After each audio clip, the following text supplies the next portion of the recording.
Hi you folks, and thank you so much for joining me. So you will see linked here a little visualization meditation that I've just recorded for you.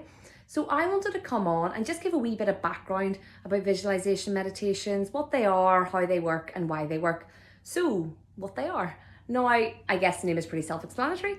In a visualization meditation, you are invited through the use of kind of guided imagery to really vividly imagine or picture something in your mind's eye. And this can be really helpful for us within that kind of meditation field for a few reasons.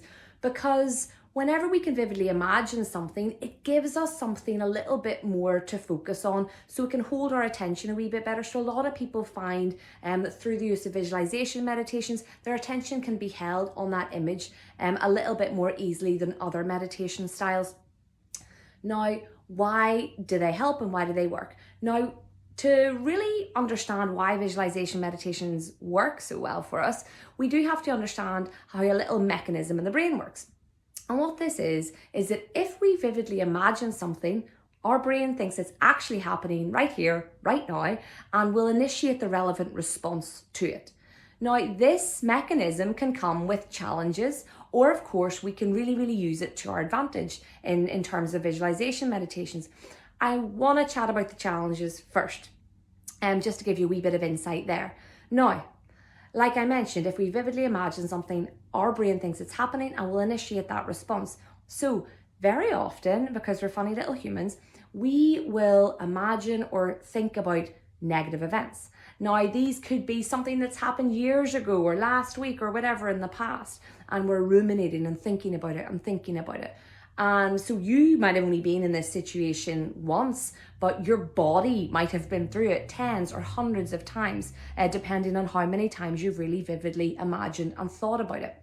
And like I said, it can absolutely initiate a proper stress response in the body, including heart rate up, blood pressure up, big cortisol and adrenaline release. So we can actually think our way into a panic attack. Additionally, because again, funny little humans, we will very often think we're fortune tellers, and we will be thinking about potential future events. We will be thinking about problems we have that haven't even happened yet and how we might solve them if they happen.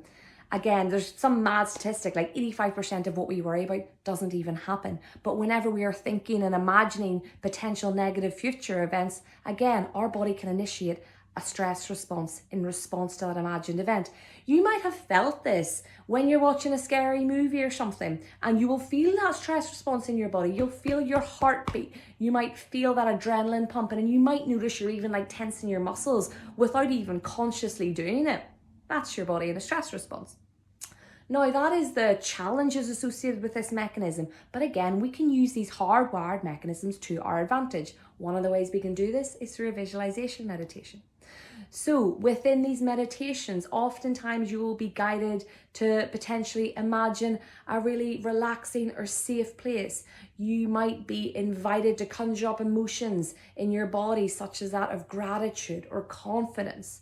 And again, your brain will respond to this because it thinks it's actually happening. And even on a neurochemical level, what will be released will be in response to these positive images. So that is really why these are so powerful and why these work so well. There are loads of different types of visualization meditations, as you can imagine, from the more simple to the more complex. So please do go and get curious, have a wee look around and see what really interests you the most. You can find loads on YouTube. There's lots on Insight Timer, which is a great free meditation app. And of course, there's mine that's linked below as well if you want to give that a wee go. So I hope you find this useful. Thank you so much for listening to me, and see you soon.